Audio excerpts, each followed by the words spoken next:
The First World War Centenary is the centenary of the First World War, which started in 2014 with commemorations of the outbreak of the war and will continue until 2018. Participating countries. Australia. In Australia, the occasion is known as the Anzac Centenary. Committees planning the event include the National Commission on the Commemoration of the Anzac Centenary and the Anzac Centenary Advisory Board. The government has budgeted $83.5 million for a 7-year program which will include commemorative events in Australia and overseas, educational activities and resources, and refurbishments of galleries and war graves. The Brisbane City Council has spent $13.4 million to refurbish the Shrine of Remembrance, Brisbane, located in Anzac Square, and $1 million revitalising 31 suburban war memorials. Many commemorative events were organised by governments and other organisations. Belgium. The centenary of World War I is to be marked by a programme of exhibition, lectures and academic research focusing on the theme of Belgian involvement in the conflict and the occupation. The Royal Museum of the Armed Forces and Military History in Brussels will host an exhibition titled Expo 14-18, It's Our History, from 2014 to 2015. Bosnia and Herzegovina. Federation of Bosnia and Herzegovina. The city of Sarajevo, which was during the First World War a capital of the Austrian province Bosnia and Herzegovina, made plans to organize commemoration in the period 21 to 28 June 2014. The event is named Sarajevo Heart of Europe. Republika Srpska. Filmmaker Emir Kusturica announced an initiative to hold a ceremony on 28 June 2014, in which a retrial of Gavrilo Princip will be started. The motivation behind the initiative was that Austria-Hungary never ratified the annexation of Bosnia and Herzegovina, and that a verdict of high treason therefore should be considered illegal. It was a political murder, but definitely not high treason. If Princip was convicted of murder, it wouldn't have been possible to sentence him to lifetime imprisonment, Kusturica commented. Further, he will exhibit letters written by Oscar Peschere, and argues that they prove that a war was planned long before the Sarajevo assassination. Canada. The centenary of the First World War was commemorated on 3 August, the date of the German declaration of war on France. A wreath-laying ceremony was held at the National War Memorial, before continuing at the Canadian War Museum. During the ceremony, Prime Minister Stephen Harper announced the permanent extension of the ceremonial Guard sentry hours, from Vimy Ridge Day to Remembrance Day. Other tributes were also held in Halifax, where lights will shut off at major landmarks, and an ecumenical service at the Basilica of St. John the Baptist in St. John's. The event was also commemorated in Toronto in an event organised by the Tourism Office for Flanders, where a group of men in newsboy costumes distributed fictitious historical newspaper describing the major events of the war. The centenary of the war was also the theme of the 93rd Annual Warriors' Day Parade, held on 10 August at Toronto's Canadian National Exhibition, Czech Republic. The Czech radio is running several accounts on the social networks where they are remembering all the events from the World War I day by day. That is accompanied by a special website with an archive of radio programs with stories from World War I. The Czech Republic was part of Austria-Hungary. Denmark. The cultural network Golden Days is planning a commemoration in September 2014, 1914, the gateway to modern Europe. Denmark remained neutral during World War I and did not take part in the warfare. The biggest event from a Danish perspective is the reunification with northern Schleswig in 1920. After the Second War of Schleswig in 1864, Denmark was forced to cede Schleswig and Holstein to Prussia. In 1918, the Versailles powers offered to return the region of Schleswig-Holstein to Denmark. After the Schleswig plebiscites, northern Schleswig was recovered by Denmark in 1920. The reunion day is celebrated every 15th of June on Valdemarsdag, France. In France, the government will carry out a policy of national remembrance. An early start was made in 2011 with the opening of Le Musée de la Grande Guerre in Meaux on Armistice Day, Ireland. The centenary of the First World War will be marked in Ireland. A cross of sacrifice was erected in Glasnevin in Dublin, which also included a joint Irish-British commemoration ceremony. A season of First World War programs will also be broadcast on RTE, Kenya. The centenary commemorations will be marked primarily in Taita Taveta County, with events starting from August 16, 2014 and going on for another 5 years. Kenya, known as British East Africa during World War I, borders Tanzania, then known as German East Africa. Taita Taveta County was therefore the site of several important battles in what was known as the East African Campaign of World War I. The German Schutztruppe occupied Taveta and built fortified outposts with an intention of blocking the British from using the Voi-Taveta Railway. Major battle sites and commemoration locations include the German outpost on Salaita Hill, where a big battle was fought on 12 February 1916, followed by a German retreat towards the Kenya-Tanzania border. Latma and Riantha Hills, where a major battle was fought between 12 and 16 March 1916, the final World War I battle in British colonial territory. Mile 27 on the Voi-Mactau Railway. Fortifications at Mactau, Mashoti Fort, Mbayuni. Commemorations will also take place at the Voi-Mactau and Taveta Commonwealth War Graves. The commemorations will be held in conjunction with the National Museums of Kenya, the Commonwealth War Graves Commission and the Kenya Wildlife Service. New Zealand. New Zealand government agencies and other organizations are working together on commemorations to mark the centenary, which is being identified as WW100.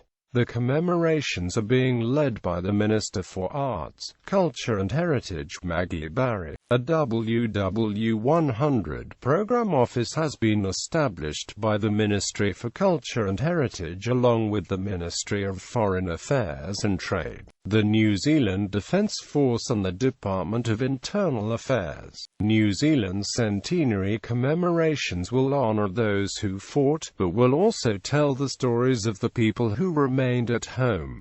$17 million in lottery funding has been allocated by the Lottery Grants Board to commemorate the First World War centenary. The New Zealand government's key centenary projects include the development of a National War Memorial Park in Wellington, an education interpretation centre at the National War Memorial, a series of new histories, and the Ngātapawaia New Zealand First World War trails in Gallipoli and along the Western Front. A First World War centenary panel has been established, chaired by Brian Roche of New Zealand Post. The panel's role is to advocate for the First World War centenary, attract sponsorship of philanthropic support for centenary projects, coordinate with any equivalent bodies overseas, particularly Australia, and provide advice to the government on the centenary commemorations. Dayman Salmond, Bob Harvey, Dr. Monty Suter, Matthew Tapo and Sir Peter Jackson are all involved.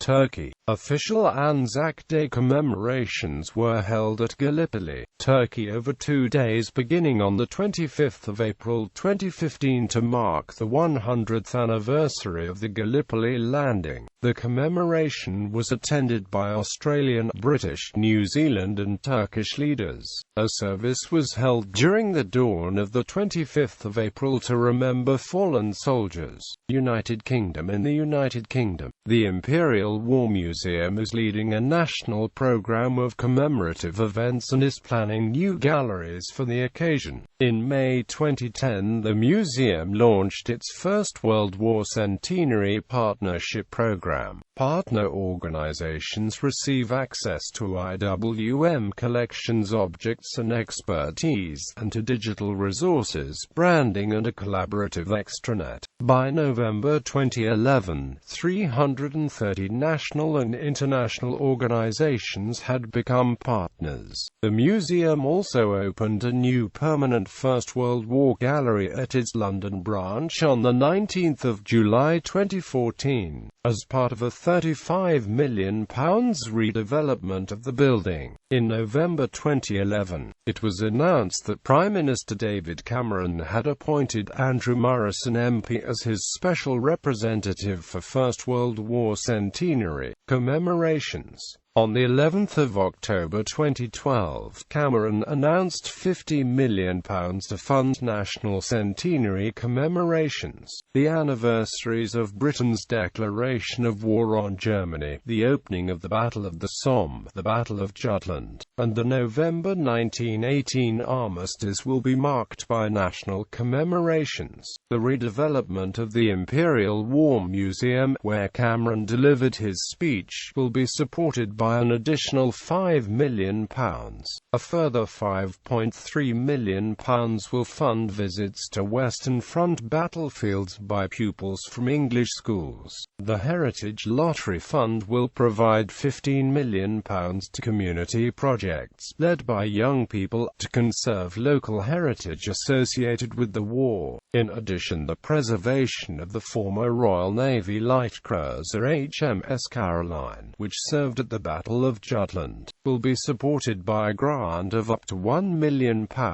The Heritage Lottery Fund is providing funding to educational projects in fields such as local history, online access to museums and archives, youth heritage projects, family history, the preservation of war memorials, and the conservation of historic artifacts.